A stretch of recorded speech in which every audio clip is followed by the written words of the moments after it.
What's going on, guys? Thank you so much for checking out this podcast. I really appreciate it. Before we jump into today's episode, I want to let everyone know May 15th, 2020, dropping a brand new single. It's called You Okay. It's some of the most authentic, real, honest work I think I've ever put out. You can pre-save and pre-order it right now on monroemusic.net, and it'll be available on Spotify, Apple Music, Pandora, Amazon, wherever you listen or stream music on May 15th. So please check it out, and let's get into the episode.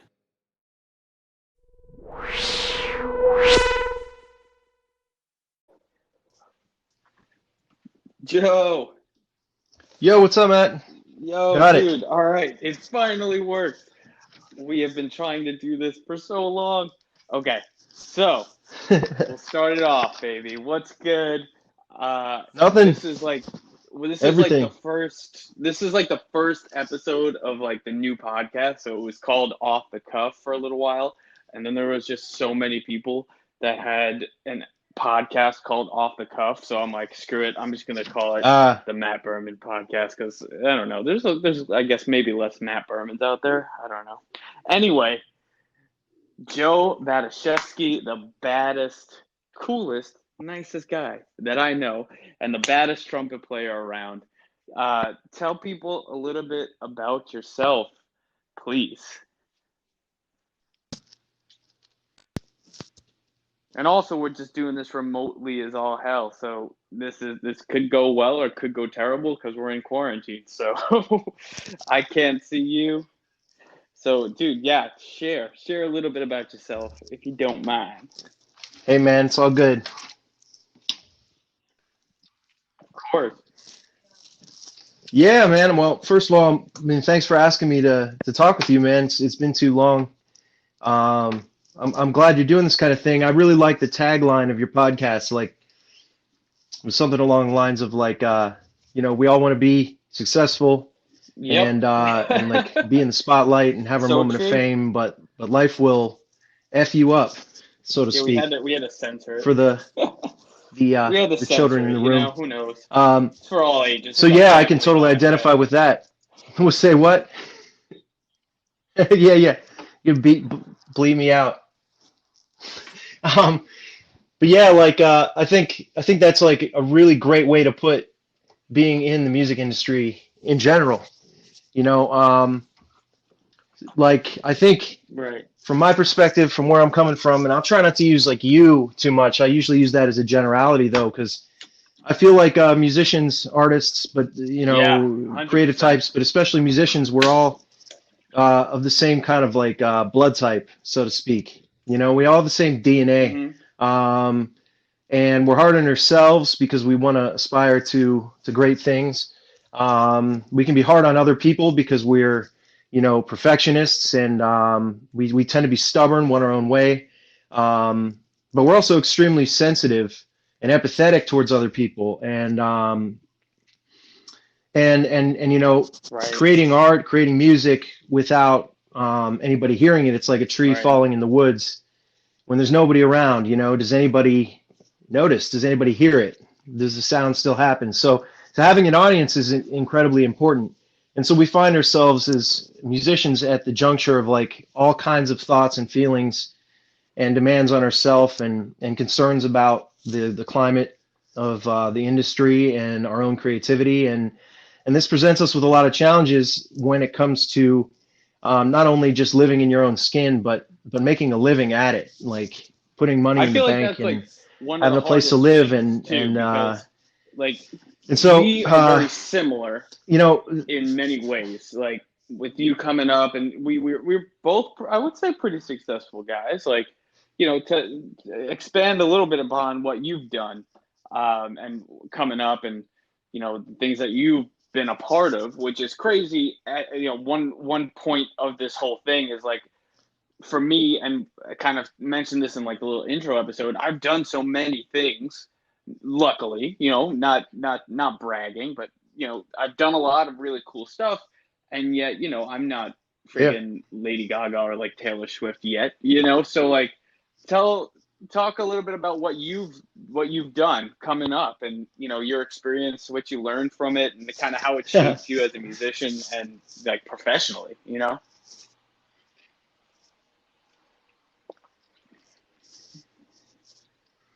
Sure thing. I'll try to summarize it as best I can, because like you, I've done a lot of different things, and I value them all for what they are. And I could go on and on about like the smallest gig, that nobody would have ever heard of, but is important to me. But yeah, I mean, like, God, good time. I guess I met you on the Brandon Flowers the Desired Effect tour, and that was a great time to cross paths. It was an amazing experience, but it took a long time, dude, to arrive at that weird? particular gig, and like it was an odd thing like that I got called like, for that, I didn't know that, and that'll bring me to like being on tour. Like we became really close and like yeah, family real quick, man. It's pretty nuts, and I would argue to say real we fast. were the Yeah, horn man. section, so it kind of just happened that way, but like closer with you than anyone else there, and there was a huge crew, man. Like it's crazy. For sure, man. And we had to lift each other up, in those in moments of like self-doubt, like in and trying to navigate like some of those big big gigs we did, and like to take all that emotion in, and you and I were good like yin and yang to one another when necessary. We'd flip the yin and yang sometimes too, but like so my career, I mean, I just I aspired to do everything that I could. I didn't want to stick to one genre of music or one culture. I was, raised in a relatively suburban area, but I was always kind of going against that, stereotype of not isolating, but of like, of limiting myself to the culture I grew up in. I mean, I was immediately seeking out all kinds of like generational music from like across the 20th century. I was going to record stores and digging through stuff. I was I mean I was just trying to expose myself to everything. I mean, one of the most pivotal things that happened when I was young was I was having a rough time. I was struggling with some depression when I was in like 7th grade or so, and my mom asked me to volunteer at a nursing home. She said, that'll get you out of your own head. And I met this guy named Pete Kaleba, who was 94. And over the course of talking, it turns out his son was a jazz musician in Pittsburgh in the middle of the century. And he died of a drug overdose, apparently, and but was like a big deal around here. And so this guy, Pete Kaleba, would love to hear trumpet again. So he asked me to learn Herb Alpert stuff. If everybody knows that, Herb Alpert and the Tijuana Brass. And so, I mean, everybody laughs at this story when I tell them, but it was like the genesis of everything that followed, because, we would go, me and my family, to like, the Vincentian Sisters, convent, yard sale. And I would pick out Herb Alpert records, put them on and go learn them by ear, and then put them on tape so I could bring them into Pete and play them for him by ear.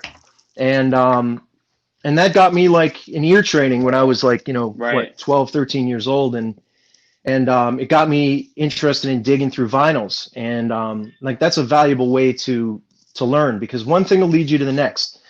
Started listening to, all kinds of funk music. I wanted to hear what else trumpet could do besides what people were doing in band class.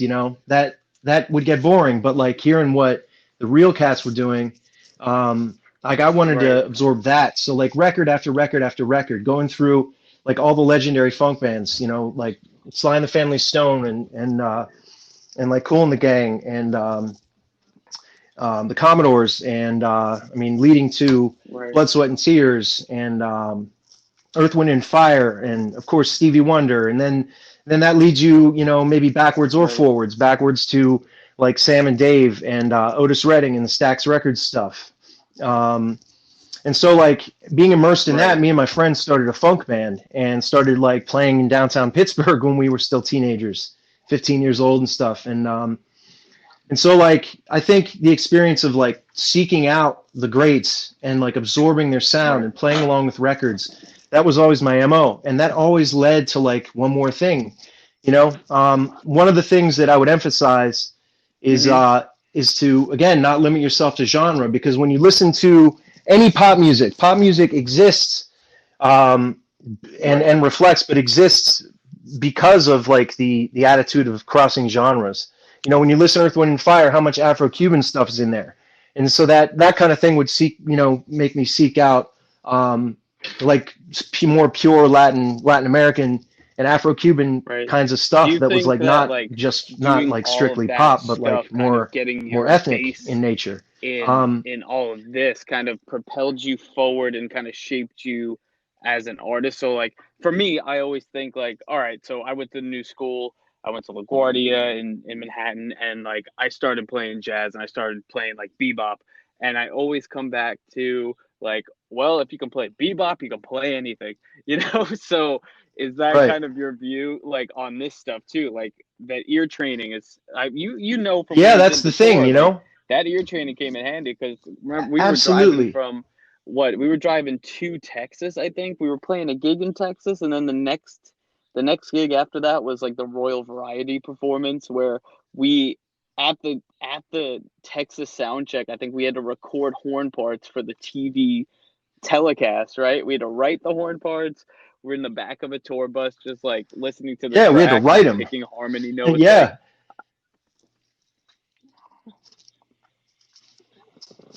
I mean, we basically had to read Mr. Brightside's mind without him being in the room and think, what would he want on this? What's too much? What's too little?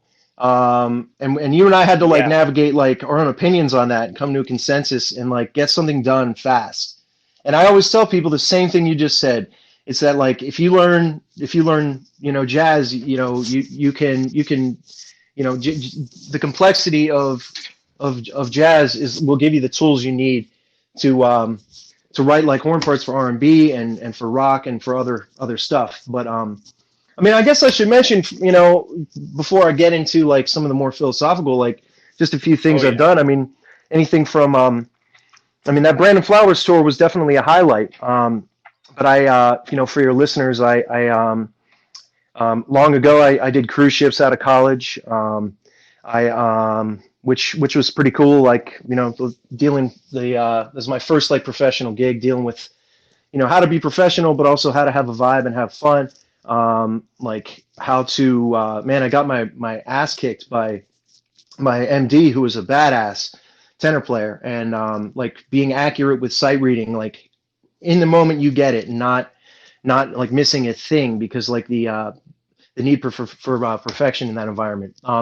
That led to like that attention to detail. I ended up on the Glenn Miller Orchestra for a year, touring with them as their soloist, which was great. I got my ass kicked again. This will be a common theme.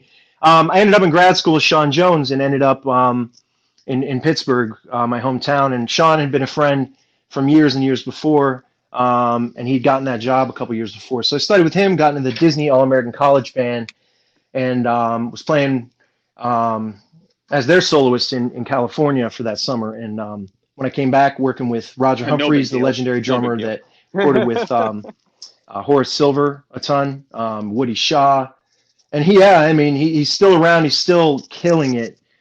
His bass player toured with Wynton when Wynton was young. It's just a ridiculous band. And again, getting my ass kicked and trying to absorb not only the music but the culture of the music and the vibe that you bring to the room and all that. And that led to continuing to push. And I got to be the teaching assistant of the All-American College Band. So I went back, moved to LA, lived in North Long Beach near Compton, lived in Pasadena for a bit, lived in Orange County for a bit, ended up teaching at a college there, working for Disneyland. And that led to being in China for a couple years on and off, at a couple of the larger casinos in the world, the Venetian, Macau, and the Marina Bay Sands, Singapore, which we opened as the house band. And we got to play like right before Kelly Rowland at this like extravaganza thing they did, which was pretty sweet. And I ended up bouncing back and forth between LA and China those few years, and ended up back in Pittsburgh in about 2012, where I ended up, just getting back into the scene.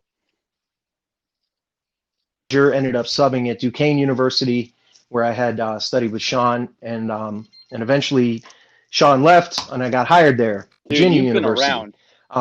which were things that I never thought I would do. But Dude, that's great. I mean, I'm trying to give the Dude, you the, make the my summary so I you sound make legit, my you make to my life to whoever sound might be so listening. boring. But Oh, no. I mean, especially now, I'm in a juncture where I'm trying to figure out where to go dude, next.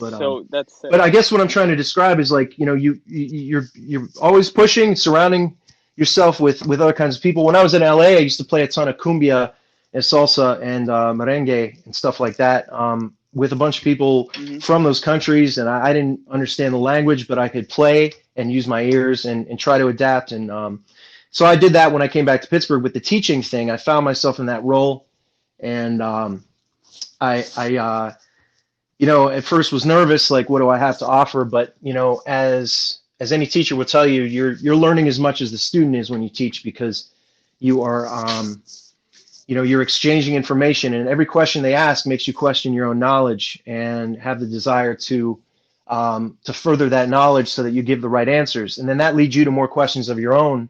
And it really just kind of becomes like a big, nice, like, brew of thoughtfulness towards music. So while I was doing those things, I was writing R&B horn parts for this fantastic singer Lindsey Smith, and Soul Distribution. You can find that on Spotify. The EP is Rhapsodize Me. We won the Hard Rock Battle of the Bands. I saw you guys. Joined another band called Beauty Slap. We played the Indy 500. Yeah, in New York. It was great. Yeah, we traveled a ton. We had residencies at San Francisco State University where we taught and played.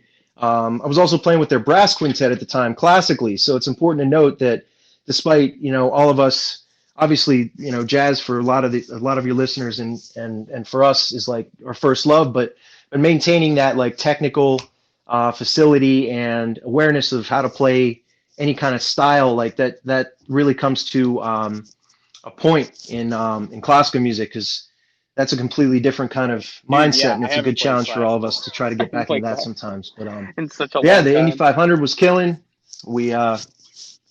Hey, I mean, it's been they forced me into it, man. They forced me into Dude, I know you got like but resume. But yeah, I mean, I could go on and on. That band won. We won the best jazz band in Pittsburgh in the one of the entertainment newspapers, and we weren't really a jazz band. We were like dubstep and with a kind of like a chamber brass vibe. Our album's also like on SoundCloud or wherever. It's called Thunder Funk Machine. But yeah, like I've just had the pleasure of finding myself in all these strange, gigs and meeting new people, and that leading to playing in somebody's jam band that opens for Soul Live one time, or Dirty like what do they call like man it's the dudes from the Subway in New York. It's Leo Pellegrini. Hell yeah. Lucky Chops, yeah, we played with them. Yeah, so it's just funny. Music is a community, and a couple, like, and again, it's always a hustle, right? It's some of these gigs we get paid a lot of money, and other gigs you're making $100 or less, obviously. And you're trying to balance that late nightlife kind of thing, and having that kind of vibe and energy with putting on a suit and going to teach at a university, and maintaining like Right. the realness of the music that's reflected in the venues you play it, and the people that are there, with some cocktails around and things, but you're also reflecting the professionalism that gave you the discipline to learn these skills to get there to begin with. So if you're too dry with students, if you're too stiff, they're not going to listen. But if you're too loose, they're also not going to listen, because they're going to think, oh, this dude just, goes out and plays these bars. Like, what's the, or plays with rock bands. Like, what's the, Right. So how does that relate to my academic with that life? being So said, all that good stuff, which is freaking awesome, where I find myself like, dude, I love it. I find myself just like, yeah, you got me fired up. These gigs, and it's great, and I love it. And for me, I don't necessarily, it's not necessarily like totally my passion to play in other bands and things like that. However, I love it. So what's an interesting note to kind of expand upon is Right. how did you find yourself in those positions? Like for me, like I played with this dude Greg Banks as like an R&B player, and my main focus was kind of writing my own stuff and putting my own stuff out there, which we'll touch upon. And then and then I got called for the Brandon Flowers thing It's because important. the drummer Yeah. was playing on my record. So is it like, in your experience, and kind of give some insight to people listening, Yeah. is it, in your opinion, is it like all about the people you know? How did you get into those gigs, for example? Is it the majority, you're friends with these people and they hooked you up, or like, how did you get all these awesome gigs? Like, aside from like the school stuff, Yeah, like, right. Like the one thing that I think set me apart from other students that I was with at YSU, not all of them, because a lot of them had my mindset, but I mean, I used to go see, anything I could, anywhere I could, Right. sometimes at the expense of like my 8 a.m. theory class, like I used to go see Sean Jones was still just a college graduate and not sure what direction to go next. And he was playing in Youngstown. On Tuesdays he would drive in and play, and I would be there until 3 o'clock in the morning. And he was like, man, he's like, I like you. Nobody else comes out, and he's like, man, you can't just do that shit in school. Like, you gotta be with the people. And the drummer down there, man, had played with Charlie Parker. How crazy is that? So I was like absorbing that. So I think when you're a student, it's important to, and I mean a student of the music, not only if you're a college student, but any kind of like lover of the art and you're working on it. It's important to work on that technical aspect and have discipline in your day-to-day practice and have goals as to what you're trying to accomplish. But it's also important to go talk to the people that are doing it, to surround yourself with people that are better than you, that are doing what you like to hear, and figure out as you go what you like and what you don't, or what you like more than something else. So I would say there's a few tips, man. Dude, go ahead. I always dreamed about going to the new school because I really wanted to go to the new school. I'm like, oh my God, all these grades, Reggie Workman's there. Yeah. And I'm not like, I learned a lot, of course, man. Like, I learned so much, Yeah. and I wouldn't be the musician I am, today without going there. However, that being said, isn't it nuts that like you pay all this money to go to schools and then you leave? Let's say you don't do what you did, like you're not, you went to class, you practiced, and then you went to a jam session here or there, which is kind of like what I did a little bit, because I wasn't really focused on the sideman hustle as much, but I definitely like went to a few. I would go to the ones with like Roy Hargrove at like at the Jazz Gallery and things like that, right? Yeah. But man, may he rest in peace. The majority, you find yourself, and I was in this position when I graduated. I found myself like, oh my God, like now what, And if I would have turned the clock back a little bit more, I would have definitely done maybe a little bit more going out, because I didn't realize at the time, me just going to the new school isn't going to get me gigs. Like you have to go find gigs. You have to, like you said, like, you have to be amongst the people, regardless. So like one could argue that getting the degree from a really fancy music school really doesn't mean much. Not saying that, or like anything, but like I'm very grateful. Yeah, or any music school, to have gone to these schools, but it's crazy what they don't teach you necessarily,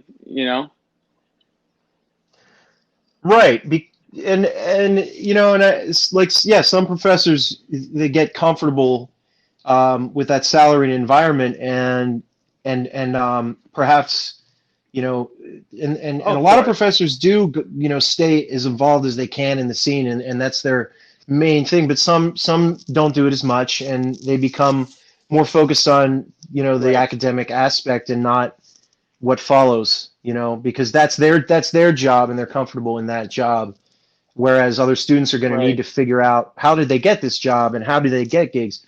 And again, I think, and I'm meandering a bit, but my point of the YSU Sean Jones story was, and Shedrick Hobbs, the drummer, was just that I I sought out the people that I really liked, and I tried to pick their brain. I was going to say before, I thought of a few things that, again, some of these things I did and some I didn't, and some I've had to learn. But I went out, I tried not to talk too much, like about myself or just ramble.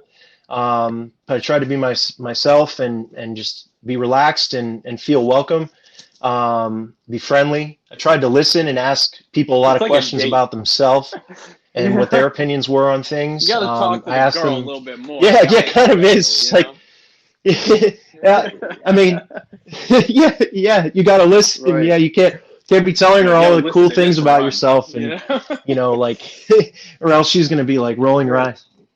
Right. People like to be heard. We all like to be heard, right.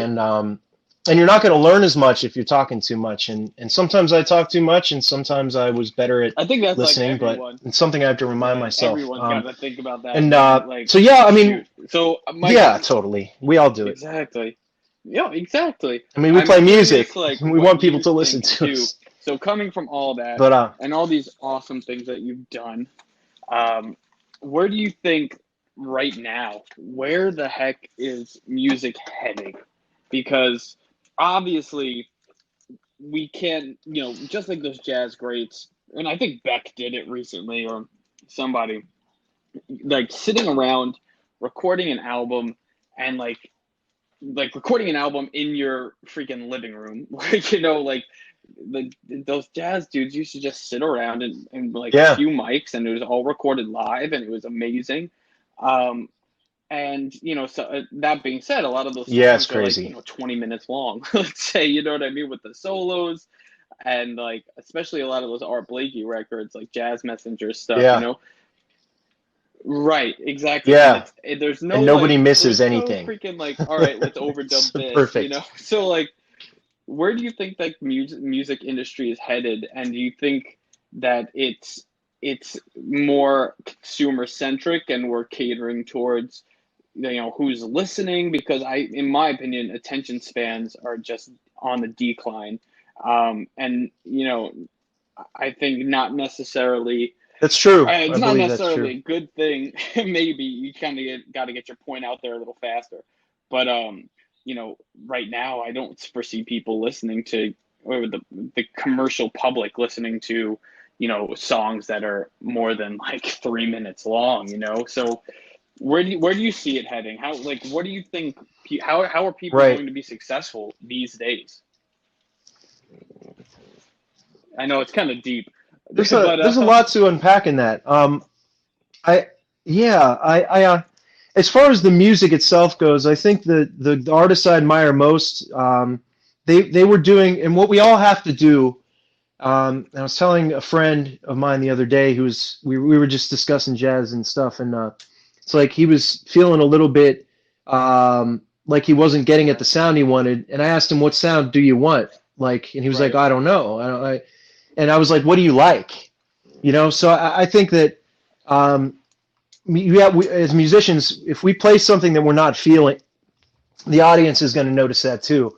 So we have to follow our gut as to what we feel. We can't worry too much, overly at least, about what's the public want to hear, because then you're living in some nebulous world of like what you may or may not think the masses would like, and you're losing what you are passionate about, which would have something to express, which would engage the masses, so to speak, or an intimate small crowd. So I think it's important to just always be in touch with you and what you like, because that's what's going to sound most real, and that's what's going to reach people. It's important to keep in mind, like, a lot of the jazz recordings that got us to where we are and inspired us as a community the most were on those. It was before LPs. I mean, they everybody took 2 choruses maybe, and those tracks were like 3 minutes long. So I think it's important to remember that and think that you can say a lot without needing to be too wordy, so to speak. Like, the music can reflect that. As far as like the current climate, I've recently taken a little step back from playing out and things in order to kind of find that original passion in myself and kind of like take a look at the scene and figure out like what is Dude, you going know on and what's how is this crazy? I changing. think a lot Um, of with this and I whole think what I do notice, coronavirus thing going on, I think the music industry now is going to be shifting to all these digital performances and online performances. Like I follow what's it called? Bands in yeah, it's a Town, cool I thing. think is the touring platform. And now, man, like Yeah, yeah, usually get notifications of like, oh, this band is playing in your local area, like check it out. And now I've only been getting like, oh, this person's playing a digital live performance on Instagram. Like, it's so weird. Do you think going forward, even when there's a right. new normal of, there's whatever this new normal is, and we can all, go outside and be quote unquote safe again. Like, do you think that a lot of the music industry is going to be all live streamed performances? Like, of course, there will be touring because that's where we're going to make money, right? And that's how we're going to support ourselves. But do you think this notion of Right. live streaming is going to continue to blow up, or do you think it'll kind of stop when this whole thing's over? I I think been heading in a Sure. direction where we're taking advantage of the technology available to us in more ways and in unique ways. And I think Hmm. it's been a blessing in this time so that people still feel connected. So I think it's going to be a trend that continues in like in a kind of kitschy sort of manner, like people are going to be doing more of it. But I think that ultimately the social aspect of music and the cultural aspect and because music is originated from community and being Right. together and dance and involvement and things like that. And I think Sure. that's what's going to still be the driving force behind it. But I think um, the digital stuff is just a way for people to engage in that social aspect by crossing boundaries that couldn't have been crossed before we had the opportunity to do so through this technology. So I'm hoping to see a balance in that. I'm hoping to see more. It was really cool. When they did that, I think it was Oh, iHeartRadio or yeah. something like Was that the that. televised one? Um, and they did the living room. Yeah, people were singing from their living room, and you're seeing people like, you know, playing their guitar and accompanying themselves and singing, or working with their band through, Oh, in dude, their I saw backyard that. Yeah, yeah. through Zoom, like through meeting, um, and and but you saw people being real, and my hope is that we're going to see more of that instead of the facade you may see on stage that's like a carefully crafted image with makeup and Dude, costume yeah. and the whole thing and the backdrops and like the whole live experience, which is priceless. But it's also great to see somebody like her, like sit with her guitar in her living room in her apartment Dude, you know in New what? York and like sing her ass off. That's another side of these Dude, people same. that I was I'm a really really big thrilled to fan see. of the band Churches, and I love that like electro pop that they do. Yeah. And it was so weird. I've been accustomed to, you put on like the late night shows like Jimmy Fallon, Jimmy Kimmel, whatever, and even like SNL, and they're all, performing from like their living room, and it's like pseudo acoustic, maybe not, but it's very Hmm. raw. And they recently performed on Fallon, and Yeah. it was this like super produced, like pre-recorded, like super electro thing. And I mean, they what's surprising is they can do the acoustic thing, and they sound amazing. But they did this super produced like video, and like I didn't dig it. Like I did not love it as much as like the authentic thing. So maybe I this hear that. whole quarantine thing, and somewhat limiting the resources, and like you're saying, like not big stage performances, and not you know uh all done up perfect, like maybe that will push people and artists and the music industry into being a little more authentic. Like I'm kind of doing like for my new release Yeah, coming man. out, it's all like DIY, because like one, I'm not like a millionaire that has cash to like throw at all this stuff necessarily, but even so, with the limited resources that I have at my disposal, or even unlimited, one would argue, um, like I think it's more authentic and showing more of my truer side as me, like on every level, music, like photos, posts, things like that. And you actually really get to know the artist as opposed to like, here's the perfect photo that I have that I had this photographer work on, you know? Yeah. Amen. And, you know, I think, so you're getting right at what I was feeling too. And I think ultimately what I'm hoping and what I'm seeing so far is that this is gonna, you know, this period has been, you know, quarantine and all this has been that the feeling hasn't been one of separation. It's actually been one of like, we're all in this together. We all share this common fear, and that brings people, you know, across boundaries towards one another, oddly. And it causes us all, you know, to be more self-reflective, because we have this time to ourselves and with, you know, those that are just, you know, family or close to us. So I think artists are, you know, and me personally, like, I'm discovering, like, you know, different parts of my psyche and my spirit that, you know, that in the process of hustling all these years and trying to balance the teaching and the gigs and like what bands am I going to play gigs with and which ones am I going to have to turn down, and I've kind of lost, you know what I mean?